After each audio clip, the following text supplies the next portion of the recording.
মাননীয় মডারেটর, একজন শিক্ষকের সন্তান হিসেবে তাদের অসহায়ত্ব রোজই দেখতে হয় খুব কাছ থেকে। মাননীয় মডারেটর, গত ঈদে আমি যখন একটি ভালো পোশাকের জন্য কান্নাকাটি করছিলাম, তখন বাবা আমার হাতে কাগজ কলম ধরিয়ে দিলেন, আমার দিকে ছুড়ে দিলেন একটি গাণিতিক প্রশ্ন। একজন দিনমজুরের দৈনিক আয় 300 টাকা হলে মাসে তিনি কত টাকা আয় করেন? মাননীয় মডারেটর, মুখে মুখে বাবাকে জবাব দিলাম 9000 টাকা।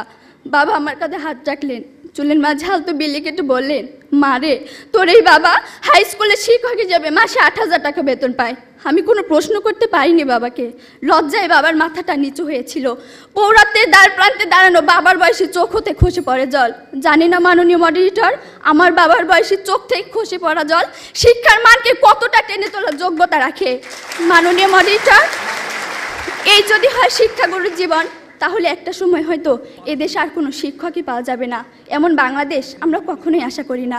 মাননীয় মডারেটর, 30 লক্ষ লাশের একটি পাহাড় মারিয়ে আমরা বর্তমানে এসে দাঁড়িয়েছি। 2 লক্ষ মায়ের স্নেহের আঁচলে সাজিয়েছি দেশ। প্রতিপক্ষ বঙ্গবন্ধুর স্বপ্ন, লাখো শহীদের প্রত্যাশা আর বীর জননীর ত্যাগের প্রতিদান দেওয়ার এখনই সময়। আর তার জন্য চাই শিক্ষাক্ষেত্রে অধিক বিনিয়োগের মাধ্যমে টেকসই উন্নয়ন নিশ্চিত করা। ধন্যবাদ মাননীয় মডারেটর, ধন্যবাদ সবাইকে।